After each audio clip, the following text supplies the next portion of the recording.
Shall we get started? Just first, I'm Jeannie Grant Moore from the English department, and Mary? Oh, I am Mary Brinson from the Communication Studies department.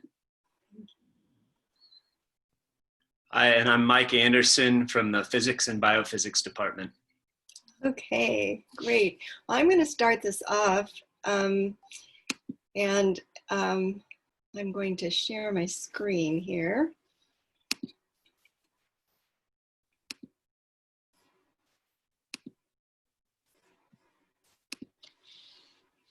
Okay, so we're talking about fake news tonight, and I am going to move this there. Okay. Okay, so here we go. Fake news. That is a term that we hear all of the time these days. And there's lots of different kinds of fake news and lots of different ways of looking at the topic, which is very crucial to our society right now.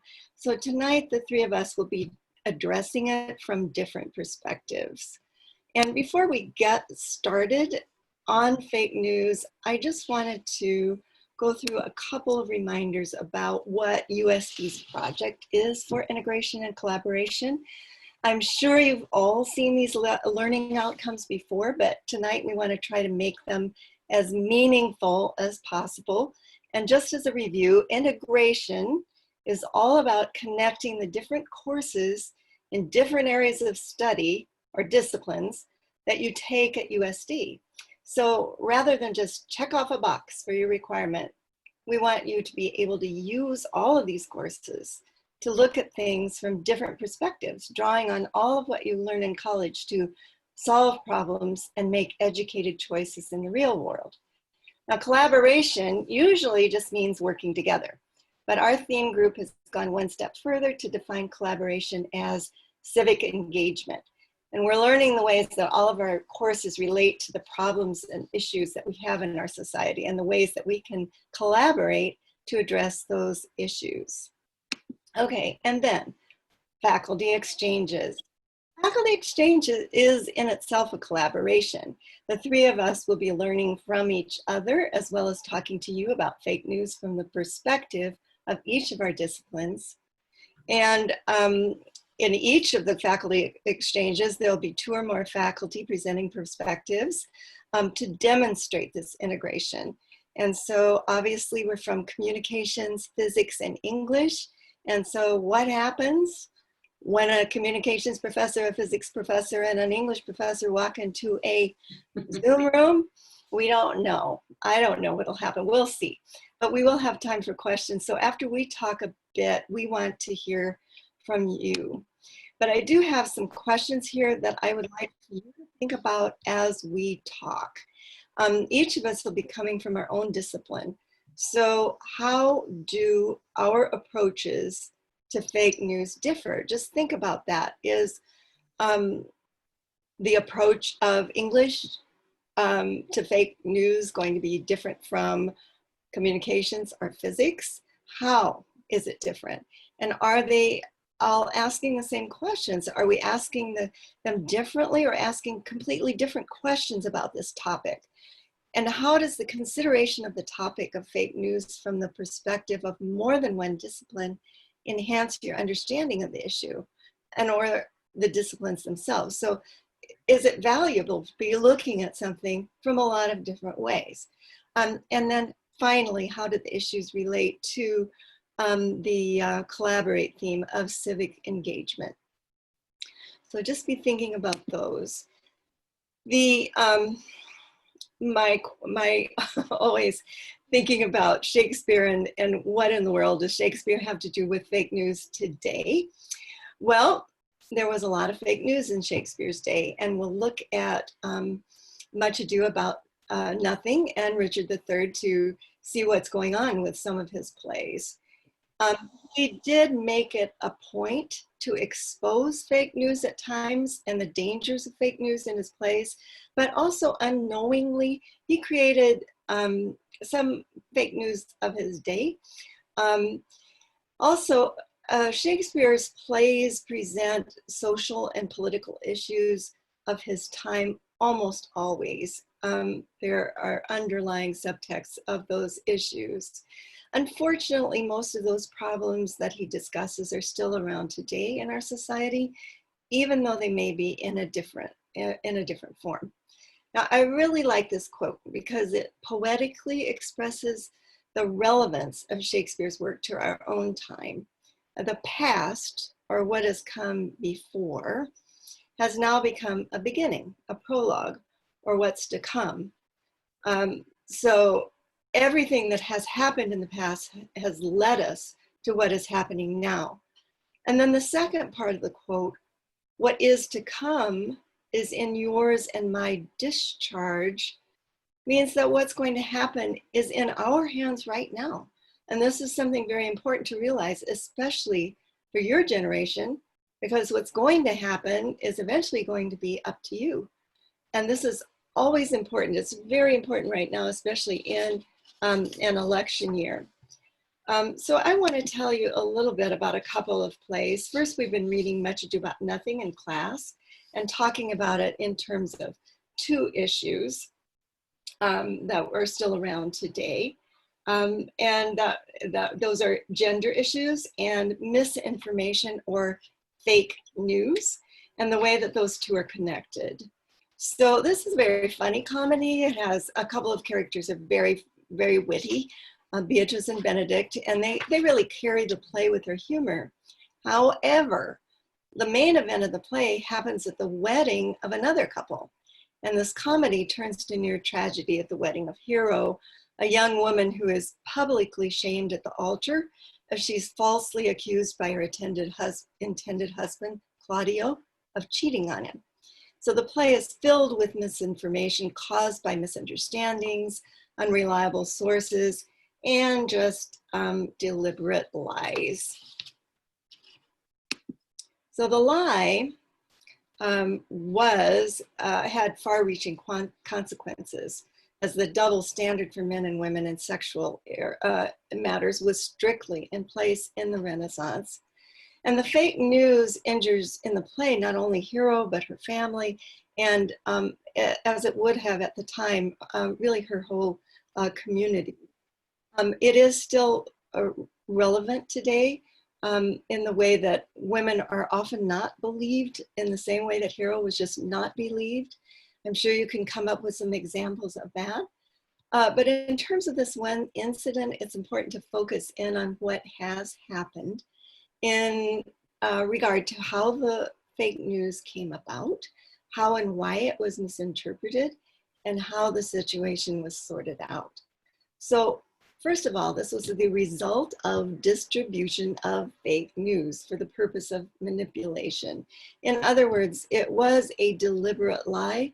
It was created out of jealousy in hopes to spoil the wedding of this pair. So what were the factors that made the lie successful, that made fake news believable? Well, Claudio, the husband-to-be, and a witness were convinced because they had seen it with their own eyes. Now, this happened as a staged event that was talked about in the play, but it's easier with today's technology to make things that we see as even more convincing. A modern day gender example that would refer to the situation in the play would be revenge porn, the doctoring of photographs to make it seem like a woman is posing nude and then posting that on social media. A political example would be the practice of syncing false speech to a video of a politician. You think you're seeing it with your own eyes, it's right there, but it's not. Now, another reason that it is believable is that Claudio has already proven himself as very distrustful, so he is willing to believe the lie about Hero. We all have to really examine ourselves about this, as we all have our belief systems right in place. We're all willing to believe bad things about the other side, and we really have to rise above that and always question, because we really do need to know the truth. Okay, and so how was the fake news challenged? Well, some characters were able to base their judgment on the unblemished character of hero. They just knew it couldn't be true. And for other characters, the process of reason led them to the realization that they were dealing with a biased source, someone who is already known as a villain. And obviously, in today's world, we need to carefully examine our sources. Now, the other play that I want to tell you about is Richard III. Completely different play about a medieval king who lived 200 years earlier than the play was written. And Richard has gone down in history as one of the most evil rulers who ever lived. And Shakespeare makes that very clear in the play. He describes him as a hunchback with a withered arm, a conniver, a murderer, an expert in the use of fake news. So Richard wants to be king, but his problem is that he has a lot of people ahead of him in line for the throne. His solution, fake news and murder. So Richard is somewhat charismatic to a lot of people. So he gathers around him a close group of people who will do really anything he wants. He has to get rid of a lot of people before he can become king. And the first person in the way is his oldest brother, who's king at the moment. And Richard is not worried about Edward because Edward is old and very ill, and doctors are predicting that he's going to die very soon. However, there are several people he needs to get rid of before Edward dies so that he can take over immediately after that happens. And I'll give you some of the most important examples of the people that he has to get rid of. Okay, the first is another older brother, George, the Duke of Clarence. And he would be, as an older brother, in the line ahead of him. And Richard starts a rumor, fake news, that a prophet has said that George is dangerous to the king. And Richard convinces the king to have him locked in the tower. And then Richard misuses a royal warrant. He misuses his access to a warrant to have him killed. And he's murdered by drowning in a very unusual way. And when the king finds out, Richard just claims innocent. Oh, I didn't know. I thought we were supposed to do this. Okay, another two people that would be in line before Richard are the two young sons of Edward IV. And this is one of the most dastardly deeds that Richard is remembered for in this play. And these princes would have been the direct heirs to the throne.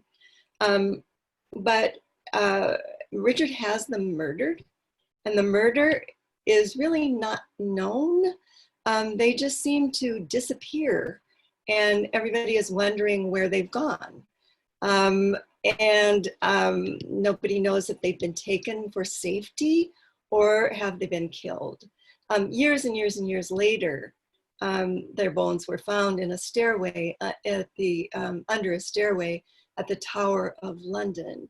But in the play, it's clear that Richard has them murdered. Now Richard blames other people, obviously, for their disappearance, and then more fake news that they have actually been found to be illegitimate, since Edward had a living wife when he married his queen. And that way, nobody will find it necessary to bring them back because they couldn't inherit the throne if they are illegitimate. So neither one of them could be king anyway. But he needs that extra fake news to get them out of people's minds. Now, people in general are not too sure about Richard and his ability to be king, so he has to do some propagandizing about himself. He has his henchmen bring in the mayor of London and a large crowd of citizens, and he emerges from his room in the palace rooms with a prayer book in his hand, pretending to have been interrupted at his religious devotions, making himself look like a devout religious person when he obviously is nothing of the kind. That's Benedict Cumberbatch there, that some of you might know as an actor in a series called The Hollow Crown. So Richard does become king, but his evil deeds are too much for even his closest followers, and he is losing support. He's opposed, and the opposition grows stronger and stronger and stronger until it really turns into a war. And Richard is killed on the battlefield by Henry Tudor, who will make himself king.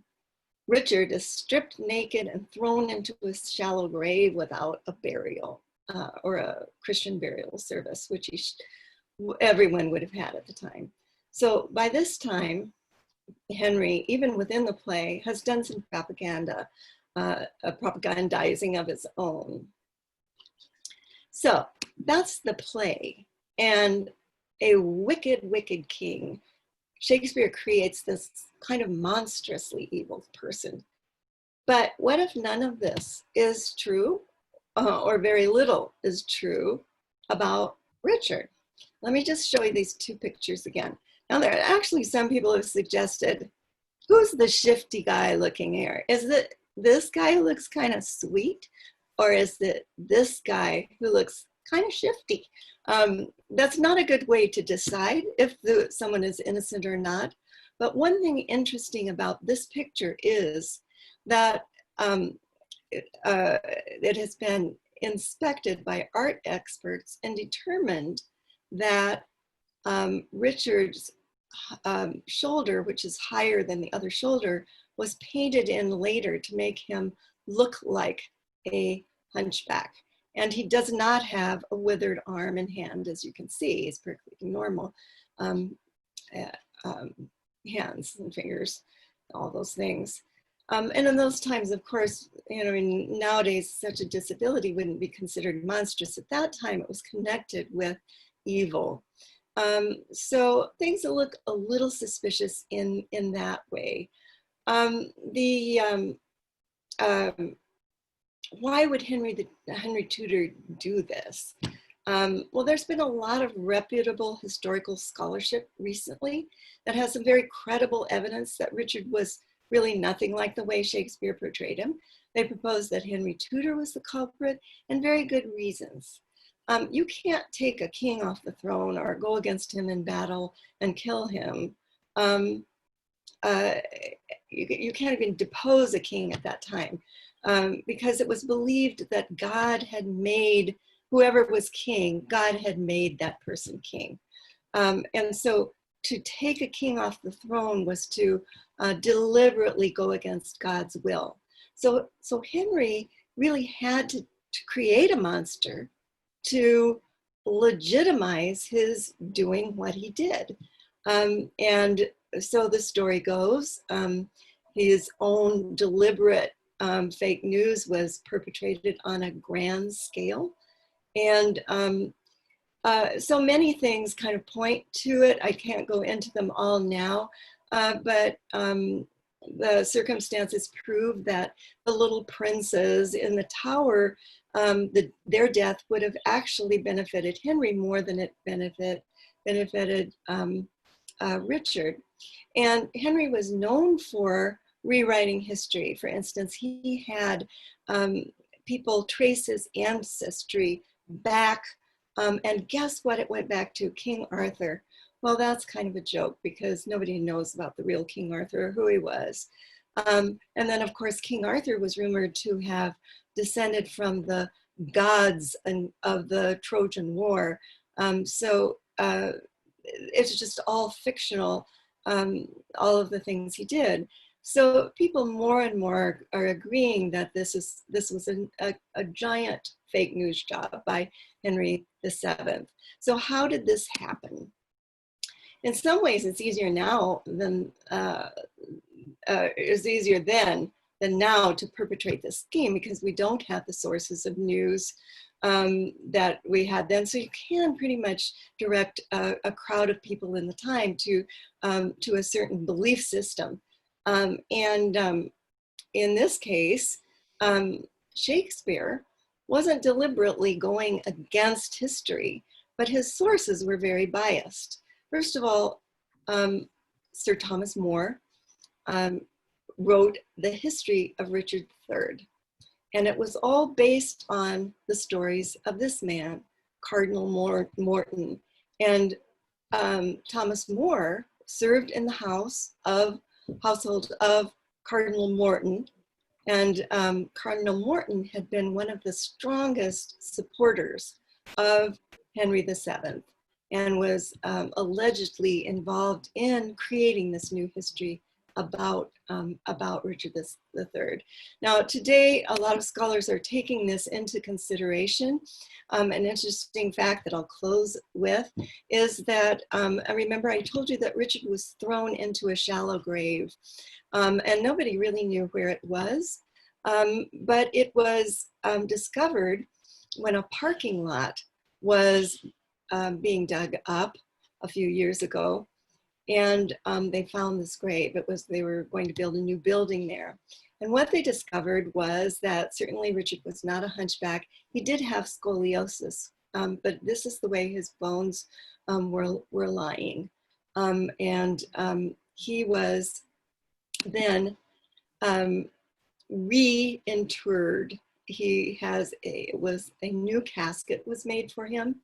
It was created by a carpenter who happened to just be the closest relative of living relative descendant of Richard III, not a direct descendant. Speaking at his funeral was Benedict Cumberbatch, who also happened to be distantly related to Richard III. But he was given a full burial, and interestingly enough, he was given a Protestant funeral by the Church of England, which was the national religion of England now, but also a Catholic funeral, which would have been the religion that was the national religion of England at that time. And it was quite an amazing affair. You can see his casket being carried by horseback through the town of Leicester with crowds all along the way. So Richard's reputation is being restored. It's hard to prove this definitively one way or another.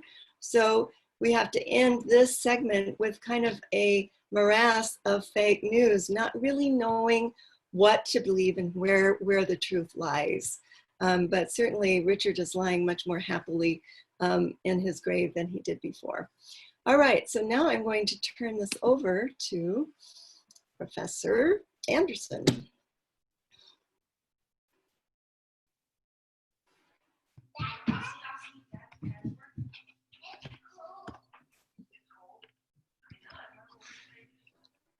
Thank you, Jeannie. That was really interesting. This is, let me take a second to get my screen shared here.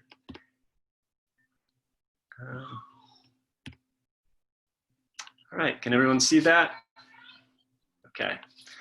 So I'm tasked with giving you a physics perspective on fake news, and I'm going to interpret the topic a little loosely, as you can see from my title. So you'll hear a little more later that there are multiple types of fake news, and I think Jeannie touched on this. From fake videos that are actually fabricated to misleading selective reporting, or to biased reporting. So there's a whole spectrum of reporting behaviors that would fall under fake news and more kind of malicious activities. So I see fake news, and I'm not the first person to point this out, but I view fake news as a symptom of a bigger problem, which is political polarization. And political polarization has grown in this country. You can find lots of graphics that illustrate this, but this is just one. So these distributions of people according to political persuasion were put together by Pew polls, answers to polls by Pew. And you can see between 1994 and 2017, there was this rift that formed between quote unquote, Democrats, registered Democrats and registered Republicans. sometimes people call these or equate these with echo chambers or a liberal and conservative bubble. So I'll kind of use these terms interchangeably, but essentially, as these political views have split, each bubble forms its own picture of the world without really so much of the checks and balances coming from the other side. And then becomes more susceptible to misinformation. And so just as an illustration, here's a big piece of fake news that circulated on lots of conservative social media. This is a fake tweet from AOC, essentially to the effect that she'd like to keep things shut down for political purposes. It's not true, but circulated many hundreds of thousands of times. And then on the left, things like this. So this is not actually fabricated, but this would fall in the highly misleading category. You could Google this. There's a video where basically, if you watch the whole video, which they updated after being called out on this, you see that this Polish first lady actually was just reaching for the hand of Melania Trump and left Donald Trump hanging for a second. But this story originally made it out to seem like he was being snubbed. And I would argue both of these fake news articles just reinforce the view of whoever is sharing them. On the left, you see it's typically people on the left, and on the right, that tweet was typically circulated by people on the right. So what does physics have to do with any of this? I wasn't really sure. And then it kind of dawned on me that for a long time, physics has, as a community, remained unified and really built up this one accurate picture of the material world. So we've really avoided any such rifts over centuries. And if you ask, what do you mean by accurate? How do you know it's accurate? I always point to these three guys who climbed into, a spaceship and got blasted to the moon on the faith of this one picture of the world, right? And came back safely, right? So if that's not an accurate picture of the world that you can trust, I'm not sure what is. I view it as a standard bearer in terms of our ability to know truth. But I'm a little biased here, of course. So my point is, maybe the physics community has some lessons to offer for the US electorate, right? On how to avoid this polarization and kind of echo chamber or bubble phenomenon. So here are some traditions in the physics community. These are, good traditions. There are some bad ones, like marginalizing women and certain other minority groups that we're trying to grow out of, right? So I'm painting a rosy picture here, but these are some of the best traditions within the field of physics that I feel have helped us to maintain a coherent physics community and home in on the truth. And I just want to, I'm wading into more political territory than I'm used to teaching a physics class. So I just want to give a disclosure. I personally identify as, a lefty. And so I'll apply these lessons within my own liberal bubble.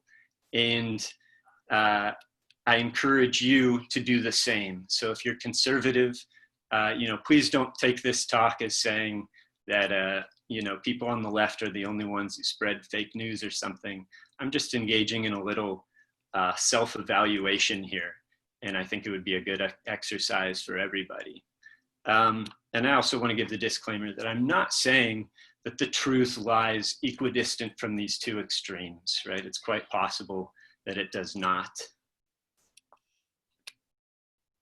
So what are these lessons I'm talking about? First of all, there's always been at least one journal where everyone goes for their news in physics. So it was for a long time Physical Review Letters. More recently, Nature Physics has become one of these types of publications. But at any given time, everybody knows what's going on in these two publications. If you look at the, political, or I should say, online news media landscape, that's not the case. I don't think you could point to any of these publications or sources and say, everyone checks that out, right? I would imagine the closest thing is the Wall Street Journal, maybe. But there's nothing here that everyone checks out, right? I've done informal polls. I only check out a couple of these, and there are many people I know who don't check out the couple that I look at, right? So I think following the lesson of physics, it would be good if we could choose one or two as a society to just rely on, right, for facts, so that everybody's coming to the same place, seeing the same set of facts and engaging with them. And you can see there's an organization to this chart where at the top is more reliable, bottom is less reliable, and containing more opinion mixed in with fact, which I'll talk more about in a minute. And then on the left, this is, partisan to the left, partisan to the right. And really, Associated Press and Reuters are the two that are clearly in this neutral and reliable, or opinion-free zone. Nothing's opinion-free, but I want to nominate Associated Press and Reuters. I've actually for a week been trying this as an experiment, and it's been very interesting. I feel like I'm just much less kind of worked up than I was before I started the experiment. Able to think a little more level-headedly.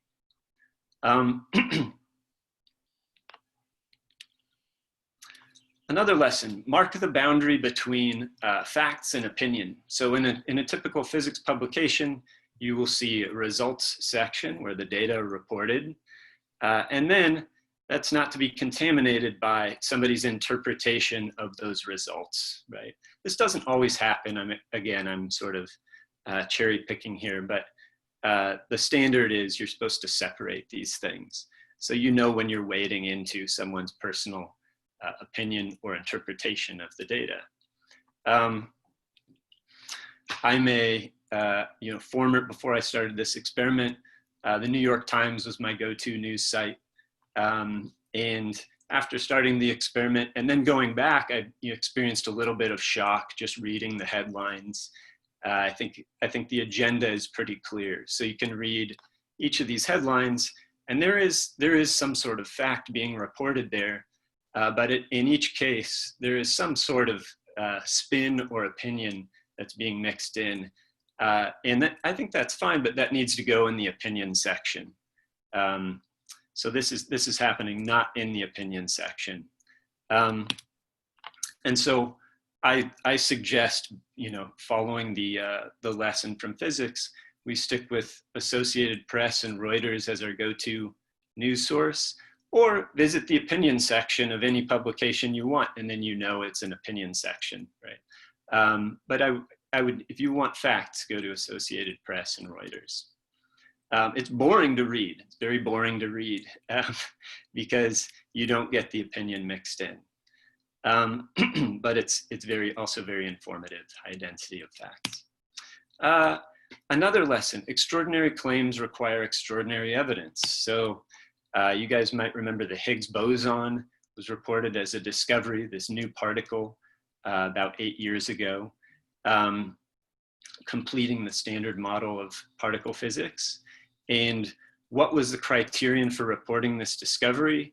This is as good as it gets in physics, so I'm cherry picking here, but a 5 sigma result means that chances are 1 in 3 million that this would happen by chance alone.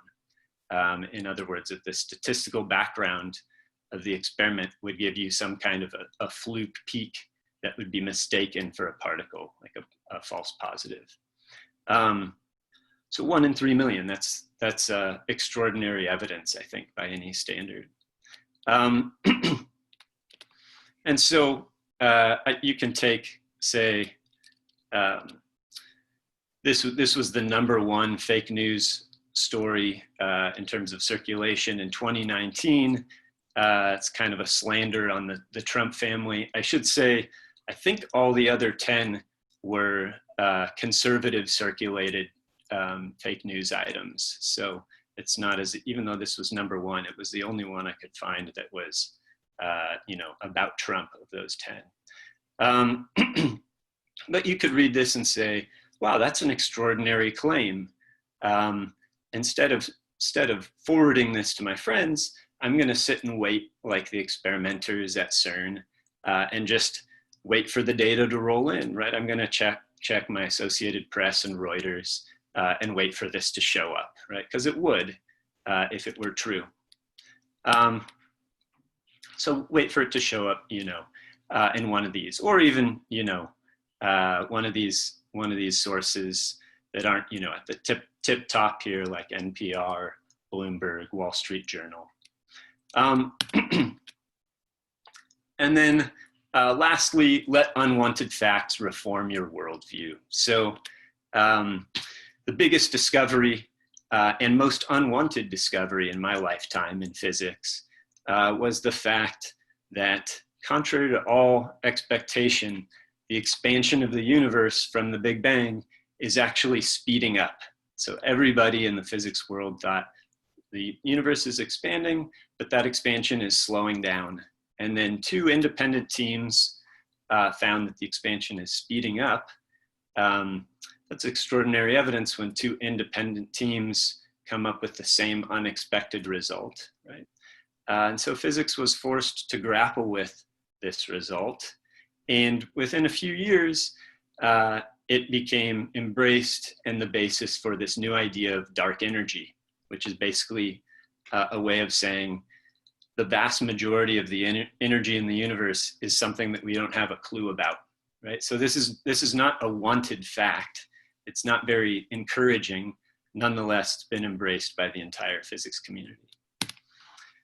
Well, the biggest, for me, being a left-leaning person, the most unexpected news story in politics in my lifetime was this, right? President Trump being elected. Definitely, from my perspective, not something that I wanted, but I observed in myself and those around me something less than the physics standard of reforming one's worldview. So for months afterwards, there was some questioning of what blind spots did we have? Did it say the Obama administration have? Or what were the blind spots of the Clinton campaign? But I feel that largely fell to the wayside, and these things weren't fully addressed. Possibly this is my take, with the same openness that we saw in the physics community's embrace of this completely unwanted fact. So that's I guess I've got one more. I'll just leave you with this. Listening to opposing points of view. This is Bohr and Einstein. I just like this picture. These are 2 people with very different views of science, basically arguing about what would become the future legacy of science. And you can see they're perfectly at ease with each other. So that's kind of a hope of mine for the future. Great, thank you, Mike. I just want to make one comment about one of the things that Mike said that I found somewhat ironic, in that we always you put so much trust in this legitimacy of physics and the hard sciences, and as you pulled up the picture of the astronauts before they were shot up to the moon, it reminded me of a very big piece of misinformation that we were fed about that for years, that was only uncovered with the film Hidden Figures that came out, right? That the people creating the truth about the numbers and what was going to get them safely to the moon were actually entrusted to a group of African American women that were never given credit for that because of the fact that they were African American, right? So we can uncover misinformation everywhere in our textbooks. And so it's not just about news. And so I thought that was just sort of an interesting element. I know you guys are getting worn out here. We've got 15 minutes left, so just see if you can power through. So we are, I'm going to start off to kind of have a little bit of a waking up exercise. So this is a website called Factitious that you can go to play a little game about how good you are at determining whether or not something is fake news. So I'm not sure the easiest way. We'll just go through a few of these since we're running out of time. But if anybody wants to unmute and just holler out if you think it's fake or true. And I'll read out some of the key points. New Jersey woman who gave fake name and disappeared after testing positive for coronavirus is found. Unidentified woman walked into East Orange Hospital, said the Newark mayor, Baraka. A positive result was returned. However, she provided a false name. When city health officials determined she had the illness, they went to the address she provided and found she wasn't there. Let's look at who the source is of this. It's the New York Daily News. What do you guys think? Fake or true?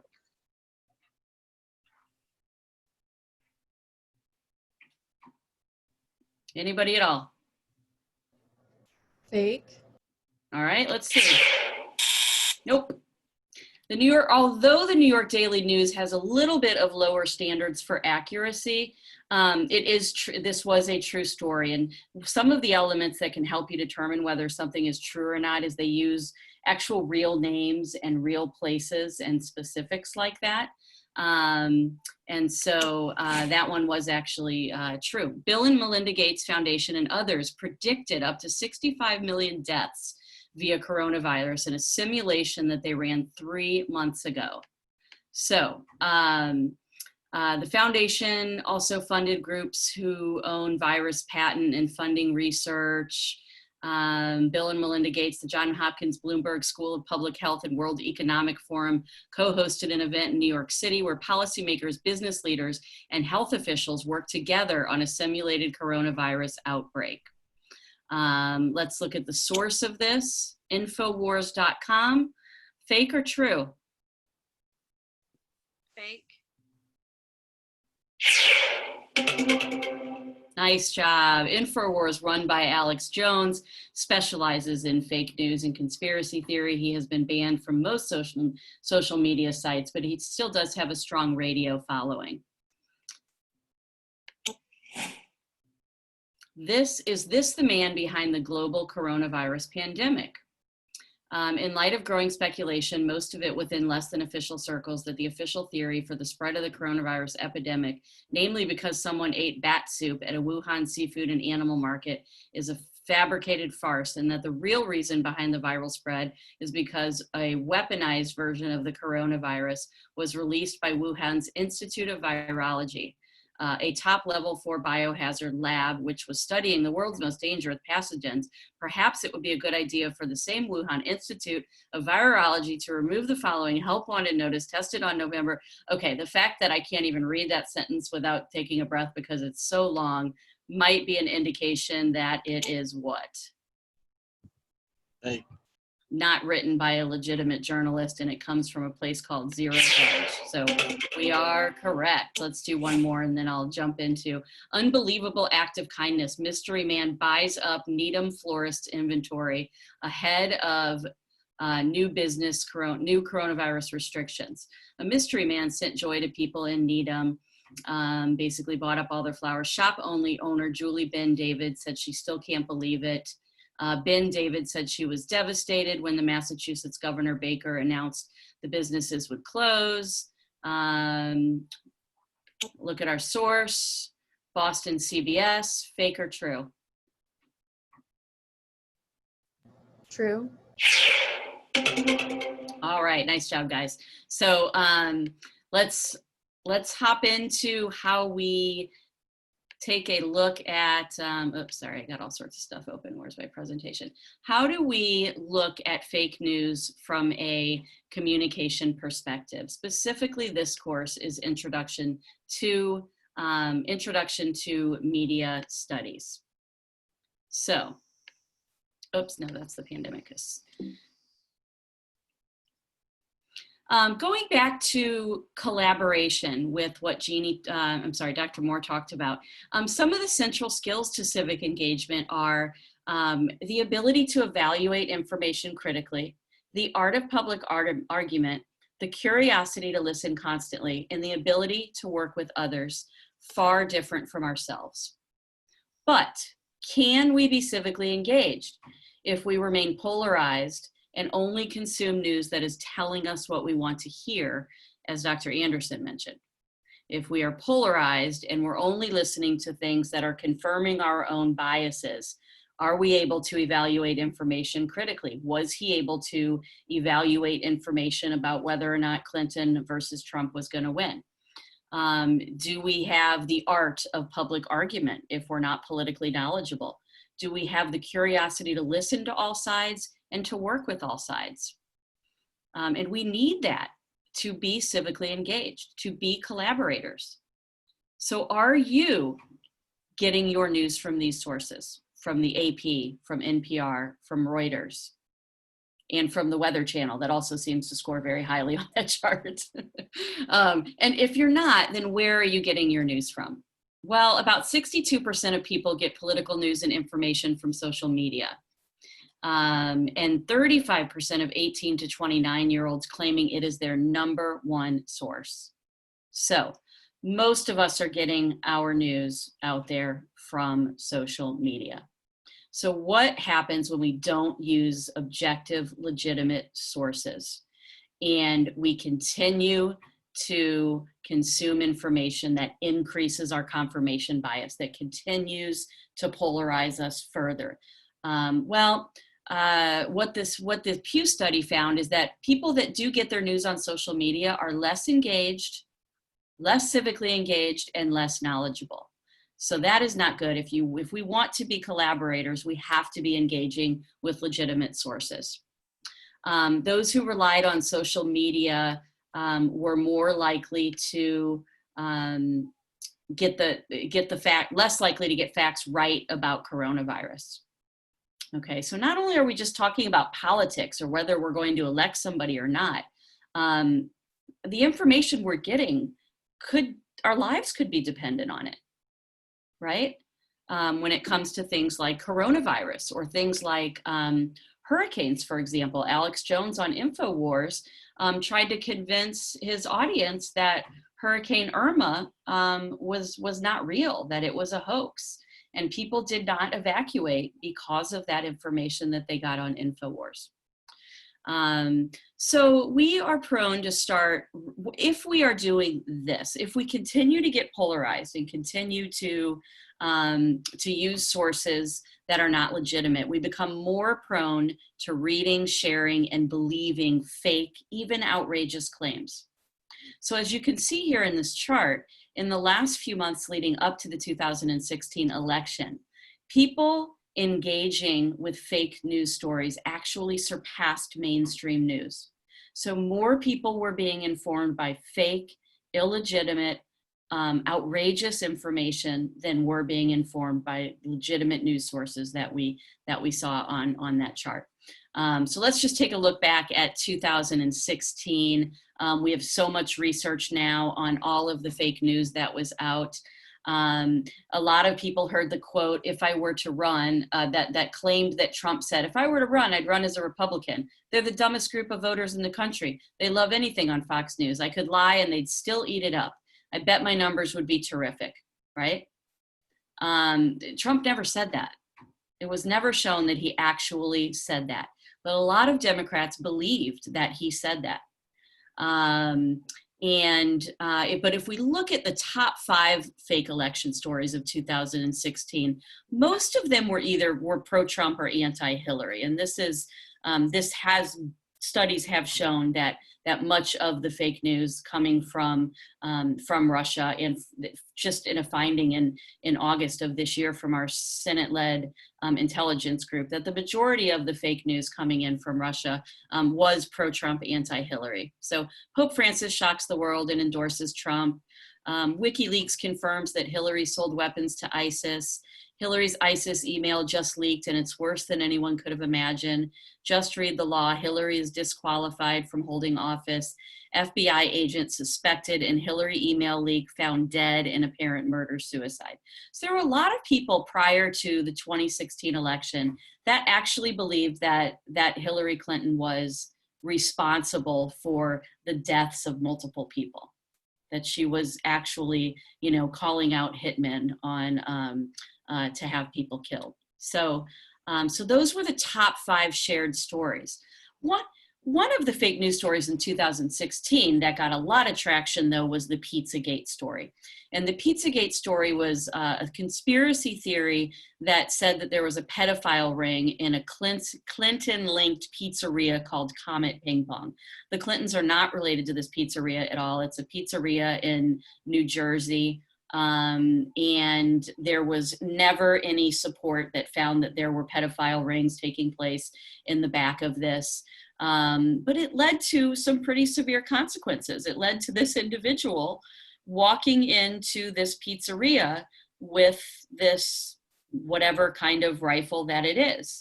Luckily, he was taken down and nobody was injured, but you could imagine the devastating results that we could have seen from this. It is certainly continuing in 2020. Our intelligence community has told us now that it's not just Russia, but it's also China and it's also Iran that are continuing to start to do this in the 2020 election. So I'm going to kind of rush through some of these examples that we're doing. I apologize for that, but we're getting very short on time. Some more examples that we've seen, not related necessarily to the election, but we, of course, have flat Earth conspiracy theories. And I assume Dr. Anderson doesn't believe that the Earth is flat. But I do love this meme with the picture of the flat Earth floating around with all of the other planets. But what's really interesting about this is the way the algorithms and the social bubbles work is that people never had to go searching for something called Pizzagate. If people were likely to search for things called flat Earth, they were automatically sent information also about Pizzagate, right? So the algorithms and some of the people creating conspiracy theories, they know how to target people that are likely to believe these conspiracy theories. So that's really important for us to remember. And as Dr. Anderson said, the fake news is a symptom of our polarized minds willing to believe and accept the fake news. So it really does exist a symptom. To look at a very extreme example of this, in Myanmar, the Myanmar military started a very organized fake news propaganda campaign that ended in rapes and murders and thousands of Rohingya Muslims in Myanmar having to flee their homes and seek refuge in Bangladesh. This was, this is some conflict that has been going on for years in Myanmar. And the government was actually giving people free iPhones with nothing but Facebook installed on them. A lot of people didn't know how to get to anything but Facebook. And this entire campaign took place instigated by the Myanmar military.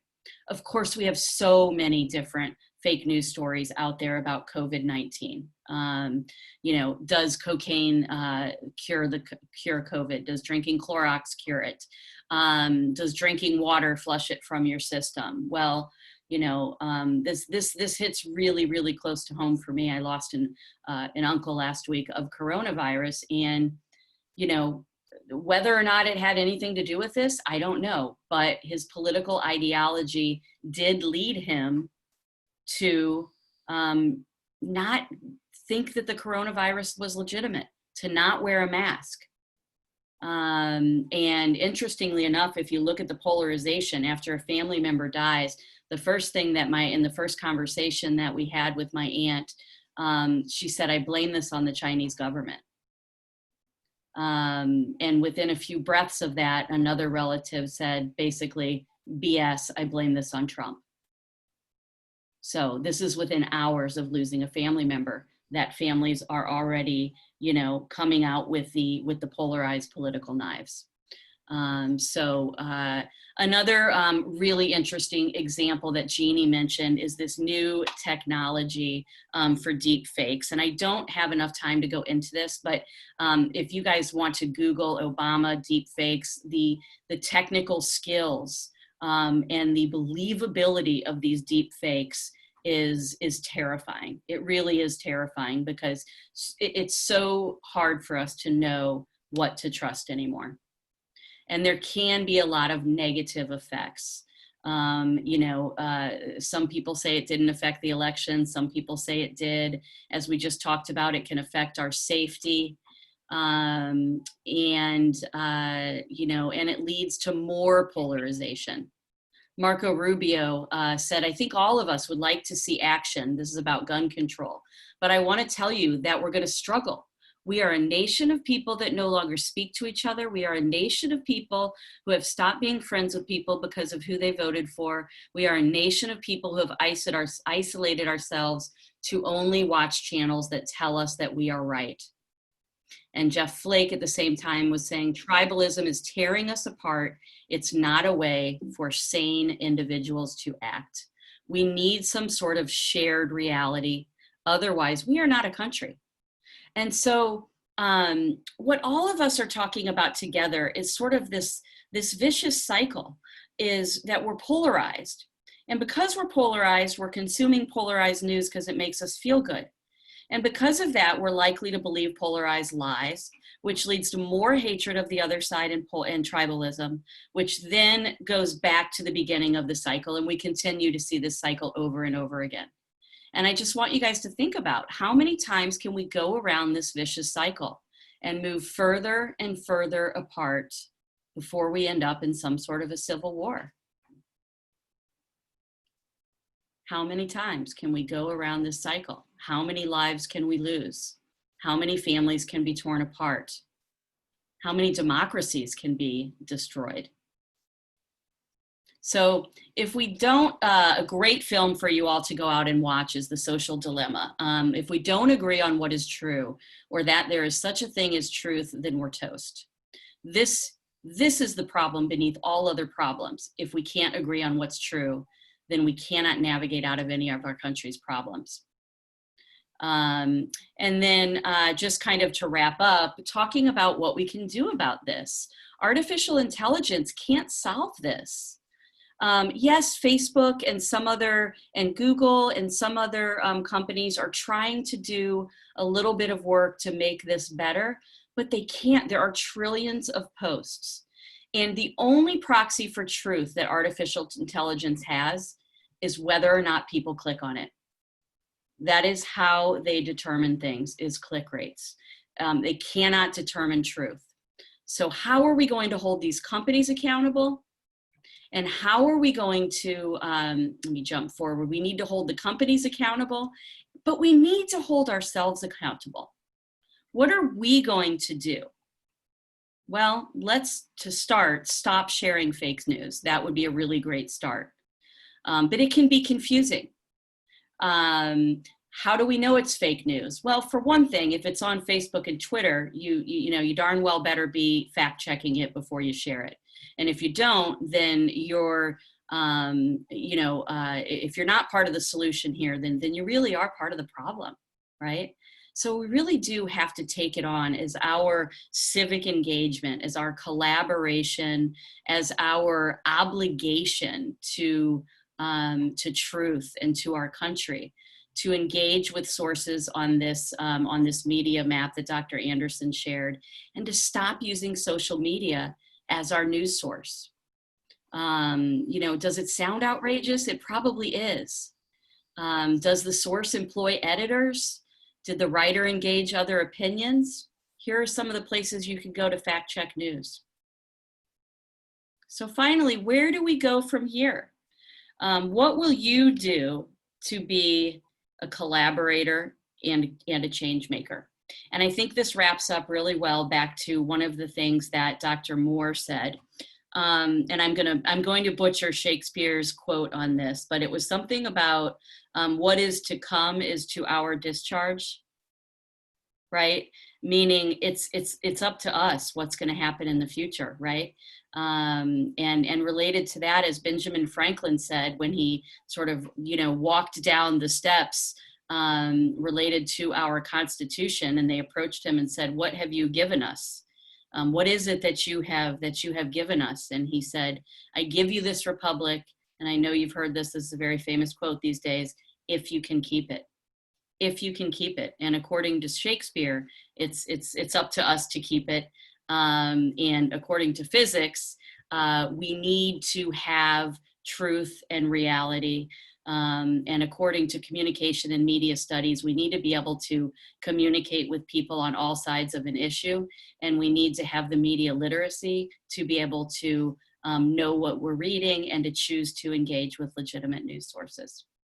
So hopefully this brings you all to an understanding of how all three of our fields approach this topic. And I apologize for going a few minutes over, but if anybody has any questions that you would like to ask, we are happy to stick around and answer anything that you have.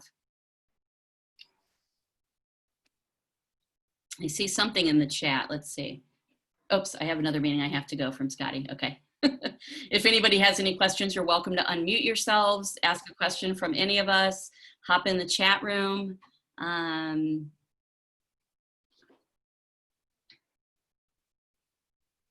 You guys all good? You tired? Were you able to stay awake?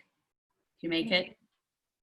Yeah, it's interesting because I think this is a valuable experience for the three of us too, because we always learn from each other. So it's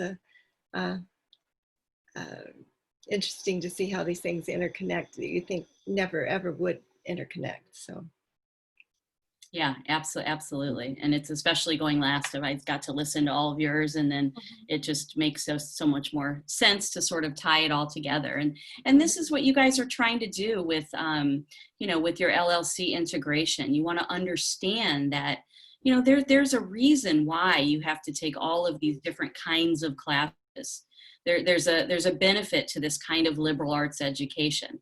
And that's not to downplay the benefit of some sort of a technical school or education, but one of the things about a liberal arts education is we can look at solving problems from all sorts of different perspectives and get a much bigger picture about something. Mm-hmm. And hopefully you all will appreciate that educational standpoint for your throughout your 4 years here at USD. Okay. Well, thank you guys so much for coming. thank you very much. You.